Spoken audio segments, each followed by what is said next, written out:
Talo falava, o tātou talafou, molenia solua. O matanga lue ngoso I fua maloloina, le loli ele tise o kesene, a wale ki liwa ino whano o kesene, I whale maita itasi I tono le atu nuu. O le nei wha manu yanganta wala mai proklame o atina e malo au whaatasi, le UNDP, whaatasi malifisosoni le malo Japani. Ono le tamawhai, e si itia le tūlanga le au nanga matanga lue ngoso I fua maloloina.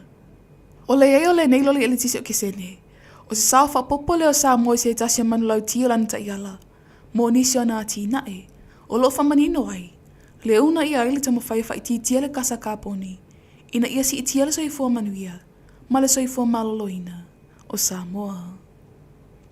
I nisi o tala, o tofia nisi e tasi na avea masuia le palemene, le awhionga ia tuala ni ko Temo Palamo, e whai masu I presidente le whamasinonga whanua maswafa, na a matau nga lue lea fo ita mali o lea tunuu, I le ofiso whamasinonga tausanga, loa festival maleiva.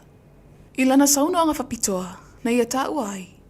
O le a ia ta mawhai tau tua lea tunuu li mawhai ngata ai. O nolo na tali tonunga.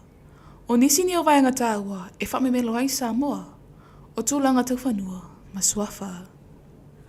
Whai loa lea nga whawhetaya ta maita I talavou, I Amerika ma Samoa nei. I le sauno anga lea whiunga ta maita I Palemia, fia me na mi mata afa.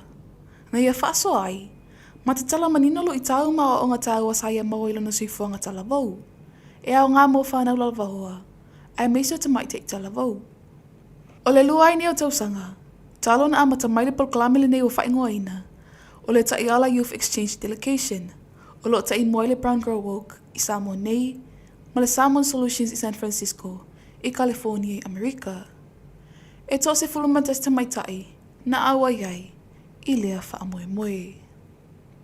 E se fuluma le 5 pine auro na mawhaia na whaamania ina ila aus isi e rati nuu, I le taamila sangal Oceania Championship, lea na whaatau tai tono le malo Australia.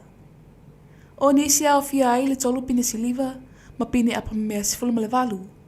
E le ngata ilia, wa tele ni matati a fauna whaatu ina nisi le aus isi e rati nuu.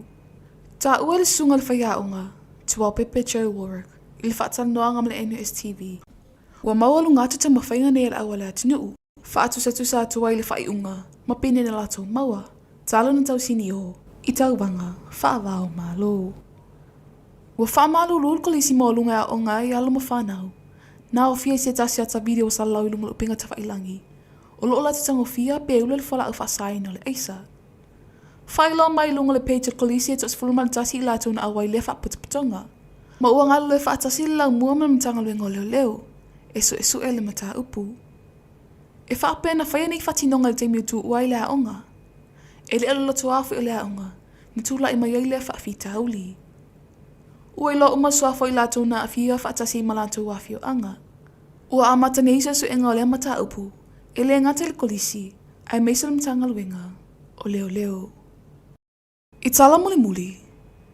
Ua toe au tasi nei le vaenga whaapawhai pui pui ai ata tawata ngata le HRPP.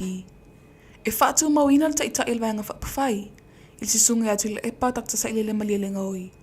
Whaatasi il tofinga le sui taitai, il le awhionga ala wofo fam toi pia la wofo. O nei tofinga wa whaatu mawina se ia o il taimila whainga palota. O le nei whaiunga, na whaia il tae hoa na nafi, il le whaafaltui, ala vaenga whaapawhai, ala HRPP.